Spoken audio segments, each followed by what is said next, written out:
Oi, galerinha! Estou aqui agora para nós relembrarmos um pouco mais do nosso conteúdo em relação à economia brasileira. Para nós falarmos de economia brasileira, vamos voltar lá no período dos ciclos da economia do Brasil. O Brasil, entre os seus principais ciclos econômicos, nós passamos pelo ciclo do pau-brasil, o da cana-de-açúcar, o ciclo do ouro, do café, o da borracha e atualmente muitos especialistas afirmam que nós estamos no ciclo da soja. Mas nós vamos voltar um pouquinho para ver principalmente sobre o ciclo da borracha. Vamos falar já que a questão mais recente um pouco neste período e a importância que esse ciclo teve para a história do nosso país. E o ciclo da borracha, ele foi de grande importância principalmente para a região norte do Brasil. Ele trouxe extrema prosperidade para aquela região, desenvolvimento do tamanho da região também, porque em 1903 ocorre a compra do nosso estado chamado Acre, né? Que anteriormente pertencia à Bolívia. O Brasil vem adquirir também este território, expandindo ainda mais seu território, principalmente também sobre a floresta amazônica.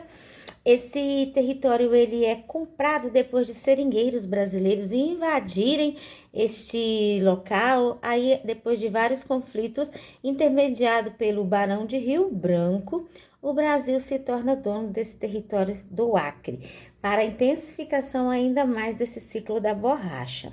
Também naquela região norte, o ciclo da borracha, ele trouxe uma questão muito grande na urbanização. Houve um grande avanço na urbanização da região norte naquele local e de extrema prosperidade.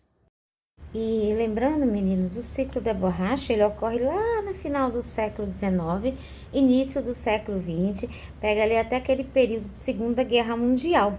Ele inseriu também o Brasil no mercado global naquele período, então o Brasil se destacou muito com esse ciclo da borracha. Então nós podemos dizer que o ciclo da borracha foi de extrema necessidade e importância para a economia brasileira neste período, tá bom? Só que tudo, como se diz quando se fala de ciclos, tem um fim, né? O ciclo da borracha, então, ele entra em declínio devido à concorrência internacional e abre brechas para várias outras atividades no Brasil, até mesmo visto o período que já ocorria. Então, todos os ciclos até os dias atuais, eles tiveram seus momentos de auge e de crises, a qual eles foram finalizando no território brasileiro. Lembrando que esses ciclos também, eles geralmente, em sua grande maioria, eles ocorriam de forma isolada nas regiões brasileiras. Então, quando um determinado ciclo, que era o carro-chefe daquele período, ele entrava em declínio, então, naturalmente, não tinha uma interligação com outras regiões para suprir as suas necessidades econômicas. Então, o Brasil, vamos falar assim, que cada ciclo foi num período, alguns ocorriam no mesmo período, porém de formas extremamente isoladas, até mesmo porque não tínhamos até então uma interligação do país de todas as regiões, tá bom? E falando em indústria brasileira, ela tem características específicas que é muito interessante e sempre bom você lembrar, seja na hora que se for abordada essa questão no Enem, no vestibular, na sua avaliação, nas nossas avaliações, meus alunos também, quando estudamos este conteúdo, são as características da indústria brasileira. Então, nós podemos lembrar que a indústria brasileira ela é considerada tardia. Como assim tardia, Lídia? Por quê? Nós só começamos a ter um processo industrial no Brasil a partir da terceira revolução industrial, que inclusive defendem que ainda estamos nela. Enquanto toda a Europa já estava industrializada, o Brasil ainda dependia das indústrias estrangeiras para adquirir praticamente todas as nossas necessidades que vinham da indústria. Então, a nossa indústria ela é caracterizada como tardia porque ela inicia a partir apenas no caso do século XX, com a sua intensidade, e também da terceira revolução industrial. Outra característica da nossa indústria é que ela é lenta. Ela teve um processo e tem um processo lento até os dias atuais. Então, a nossa indústria ela tem características de avanços e retrocessos também, sempre dependendo de políticas econômicas ou na questão de crises internacionais que ocorreram durante todo esse período que ela foi introduzida no nosso país. Então, o processo de industrialização no Brasil também ele é considerado um processo lento, tá bom, meninos? Ela ainda é considerada também incipiente, no caso da nossa indústria, né? Que no início a indústria brasileira ela era limitada e focada em bens de consumos básicos. Então, ela não tinha grande capacidade de inovações tecnológicas. Então, por esse lado também nós podemos dizer que ela é incipiente ainda. Foi e continua em grande parte. Ela depende também de capital estrangeiro. Como assim? A nossa economia, desde o governo de Juscelino Kubitschek, famoso JK, houve forte incentivo da entrada de empresas estrangeiras para investir no Brasil, se instalarem e investirem no Brasil. Especialmente, lembra lá no setor automobilístico, o que aumentou a dependência do Brasil em relação a investimentos estrangeiros também. Então, o Brasil tem uma grande dependência de investimentos estrangeiros, teve e ainda tem da nossa indústria. Tranquilo até aqui, pessoal? E eu vou abordar com vocês agora também um pouco do governo Vargas, durante principalmente o período do Estado Novo. Getúlio Vargas ele tinha uma característica de governo, ele era centralizador. E agora eu vou abordar com vocês a questão do governo do Vargas voltado para essa questão econômica do Brasil. Lembrando que nós estamos fazendo um resumo, porque se nós fôssemos entrar em todos os detalhes de Era Vargas, dos 5 anos de JK que iremos falar, e esse vídeo aqui ó, ia virar um documentário, porque era uma era de governo cara primeiro. Então vamos falar de Vargas um pouco mais resumido, mais voltado para essa questão da economia e o desenvolvimento que ele proporcionou. Então, primeiro, vamos lembrar que Vargas assume o Brasil através de um golpe. Então, a visão que tinham dele naquele momento não era das melhores. Então, ele era considerado, sim, um governo centralizador, um tipo de governo que ele queria controlar tudo que tinha que estar naquele momento na mão do Estado, aquele nacionalismo controlado pelo governo, entende?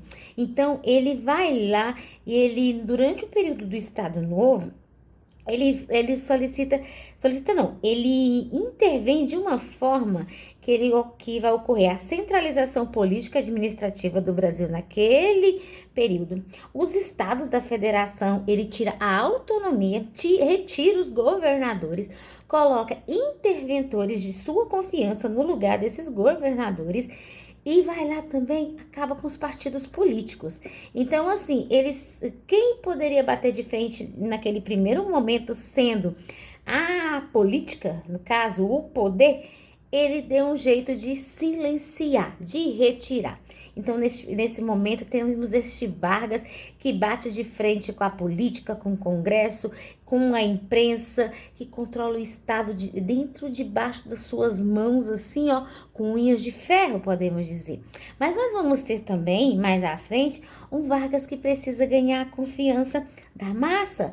Um Vargas que teve uma estratégia muito interessante, porque se por um lado ele consegue controlar com mãos de ferro, de forma árdua, a política brasileira, a imprensa e tudo que meio que entrasse no seu caminho, o mesmo Vargas vai lá na grande massa e principalmente ele dá o quê? Benefícios, leis que os beneficia. Para quê? Ah, ele era bom pro pobre? Não, gente, era uma forma de manipular a massa mesmo, de prevenir rebeliões naquele momento. Então ele vai lá e cria principalmente a CLT, que vai trazer vários benefícios para a população naquele período. Então vai instituir, por exemplo, o salário mínimo, as 8 horas dias trabalhado e as férias remuneradas, entre outros. Ele cria o dia do trabalho, que é o dia que ele lança essa lei também, essa criação do Ministério do Trabalho, ele pega os sindicalistas que geralmente não eram muito parceiro do governo e ele vai lá e a partir daquele momento, os sindicatos vão estar em parceria com o governo. Os sindicatos agora são reconhecidos pelo governo.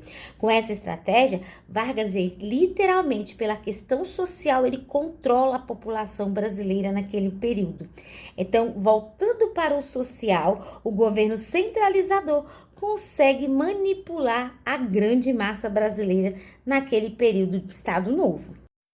E para a gente finalizar essa questão do Vargas, fala assim, e aí? Ele fecha o Congresso praticamente, ele destitui os partidos políticos, mas ele vai lá, passa a mão na cabecinha da grande massa. O que mais? O que esse cara fez de tão interessante para a economia brasileira? Início das nossas indústrias de base. O Vargas, ele vai criar as primeiras indústrias de base do Brasil. Então, indústrias, por exemplo, como a Petrobras, com a campanha O Petróleo é Nosso, é a criação do governo do Vargas. Começa aí esse processo de indústria brasileira, a indústria nacional, a indústria de base, indústria do governo federal. Então, ele vai colocar em prática a criação de várias indústrias, aproveitando as matérias-primas que nós temos no país, tá? Então, vamos lembrar, tipo, indústrias de base são aquelas indústrias que vão produzir equipamentos para que outras indústrias venham a funcionar. As indústrias, nesse caso de base, também de extração de minérios, que nós temos em abundância até hoje no Brasil, de petróleo e de várias outras que o governo federal pudesse aproveitar no território brasileiro. Então, as nossas primeiras indústrias de grande porte, inclusive, que temos até hoje, a Vale, por exemplo, também, foram indústrias criadas durante o governo Vargas. Então, ele investe aí, principalmente neste período, na indústria de base. O Brasil começa em destaque com as indústrias de base, tá bom? E indo para a reta final da nossa conversa, bem breve, vamos falar do meu parente, Juscelino Kubitschek de Oliveira. Se fosse o Brasil quase todo é meu parente, né, gente? Oliveira, o JK. Ele chega com uma pegada e um slogan extremamente diferente, que ele ia fazer do nosso país, em 5 anos, um avanço de 50. O slogan dele era 50 anos em 5. Só que as características dele de governar são um pouco diferentes do Vargas. Até mesmo pelo período, né? Que Vargas vai nesse Estado Novo primeiro, até o período aí da Segunda Guerra Mundial. O JK assume o governo já aí no período, Guerra Fria. Então, o mundo, a geopolítica mundial já tinha um outro contexto um pouco diferente. Então, ele consegue, durante a sua campanha, lançar a campanha 50 anos em 5. E ele prometia, o JK, ele ia ter um crescimento acelerado da economia, da infraestrutura e da economia do Brasil, que ele iria fazer mudanças audaciosas. E para que essas mudanças ocorressem naquele período, ele cria um plano de metas. Neste plano de metas é como se fosse uma lista a ser seguido das áreas que o Brasil iriam avançar durante o seu governo. Aí, o plano de metas foi um projeto ambicioso do JK para o governo dele, né? Para o desenvolvimento econômico do Brasil. E o plano de metas, no caso, era dividido nos principais setores, como a energia, o transporte, a indústria, a educação e a alimentação. Dentro do plano de metas estava a construção da nova capital. Aquele momento, Brasília, quando ele assume, não existia ainda, mas ele fez a promessa de campanha, ele tinha dentro dos seus projetos que ele iria construir a nova capital. Ah, tá, mas transferir a capital para o centro do país foi uma ideia do JK. Não foi ideia do JK. Essa transferência, gente, já era sugerida desde o século XIX. Pós-Segunda Guerra Mundial, aí foi mais intensificado esse clamor dessa mudança dessa nova capital e JK usa como um dos carros-chefes da sua campanha. E ele coloca como um dos planos de meta a construção da nova capital. capital essa, nossa Brasília, né? Nossa capital federal. Ele traz aqui para a região sul do para a região centro-oeste do Brasil, aqui para o nosso Cerrado. E naquele período não tinha praticamente nenhum tipo de interligação com o resto do país. Lembra dos ciclos econômicos? Muita coisa ainda acontecia naquele período praticamente. O Brasil não tinha essa interligação que nós temos hoje. Então Brasília ela vem para simbolizar, né? Tem um símbolo econômico muito interessante para o nosso país neste momento. Ao construir Brasília, então nós podemos afirmar categoricamente que o JK aqui no nosso centro-oeste, lembrando que nós estamos na região e localizamos nesse momento, eu e meus alunos deste momento, aqui na região centro-oeste, no estado de Goiás. Então, ao trazer a capital federal para este local, ele queria promover a interiorização e descentralização do poder político no Brasil. Ele conseguiu isso? Com certeza ele conseguiu e teve grande influência. Então, aí ele começa, construção da capital federal, para que os estados tenham acesso até essa capital é interligada por grandes construções de rodovias federais. Então o JK constrói grandes rodovias interligando Brasília ao restante do Brasil. Entre um exemplo aí de rodovias federais que nós podemos citar aqui a BR-153, que foi construída assim que liga o sul do Brasil até o norte, e ela foi construída com esse projeto do JK de interligação através das rodovias federais que ele construiu bastante. E com a construção das rodovias, as ferrovias são deixadas de lado, literalmente, porque JK, a forma dele governar era um pouco oposta da forma do Vargas. O Vargas, lembra que eu comentei mais atrás no vídeo que ele era centralizador? O JK, ele já abria a questão para o capital estrangeiro. Então, ele atrai empresas estrangeiras para o Brasil, principalmente neste primeiro momento aí, as indústrias automotivas. Quando elas chegam ao Brasil, elas vão se localizar principalmente ali na região do ABC Paulista, tá bom? Nos anos 50, ali na região do ABC Paulista. Então, ele tinha uma parceria com essas empresas para que elas mesmas viessem para o Brasil. E olha só que interessante. Devido ao acordo que ele teve com essas empresas, para que as mesmas viessem a fixar essas montadoras naquele período no Brasil, ele começa a investir também nas rodovias. Então, as rodovias serviu para interligar Brasília ao restante do Brasil e também para cumprir acordos que ele tinha com essas multinacionais. E nós tínhamos também matéria-prima, oferecia muita matéria-prima que auxiliaria as mesmas na sua produção. Então, ele vem com todas essas propostas interessantes naquele momento para elas, tá bom? E eu acredito que sobre o JK a gente começa a entender como que era. Lembra que era no período da Guerra Fria? Então, sobre ele nós começamos a entender que o tipo de governo dele era diferente da do Vargas. Ah, Lídia, mas vem cá, ele deixou de lado a indústria de base, as estatais? Não, gente. Tanto que tinha projeto de infraestrutura voltado para energia e vários outros setores que incluíam indústrias estatais. Ele não deixou de lado. Porém, não era seu carro-chefe do seu governo, não era sua principal proposta. As suas principais propostas estavam muito além.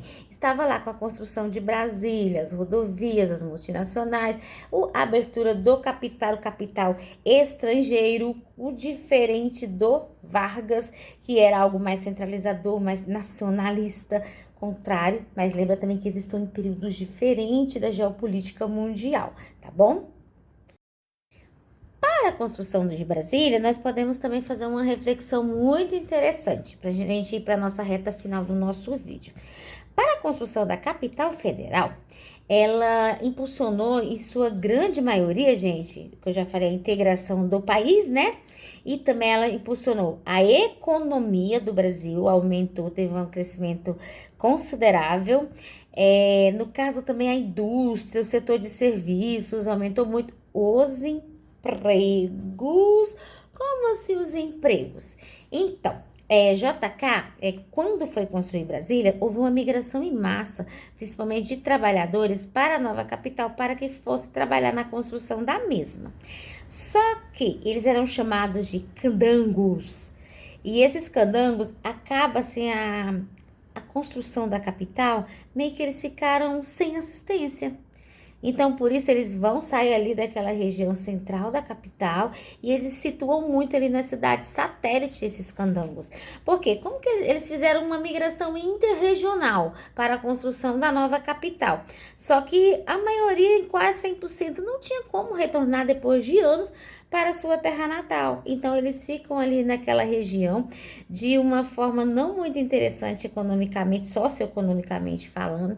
E apesar do JK, a indústria com ele cresceu, gente, pasmem, cresceu 80% durante o seu governo, cresceu muito. Foi um crescimento estrondoso, só que ele não conseguiu o equilíbrio socioeconômico. Enquanto crescia muito a indústria e a economia em 80%, a questão social, da desigualdade social estava tremenda no Brasil. Então, ele não conseguiu resolver a questão da desigualdade social. Então, foi, vamos dizer assim, que o plano de metas falhou nessa questão do social, da educação, do emprego, da saúde para a população carente. Ele não conseguiu. E até mesmo, porque que acontece? Durante o período dele, houve migração em massa de trabalhadores do campo também para as capitais. A urbanização brasileira teve um crescimento significativo. E o que acontece? Esse povo, quando chega na cidade, vão viver como? Analfabeto, não tinha qualificação profissional, porque o campo, o governo incentivou a mecanização. Então, esse povo estava desolado. A cidade não deu conta de cuidar da assistência para esse pessoal quando chega. Então, a desigualdade social durante o governo JK foi extremamente concentrada, foi extremamente acentuada e o governo não conseguiu. Ele não conseguiu segurar as pontas quanto isso com a população.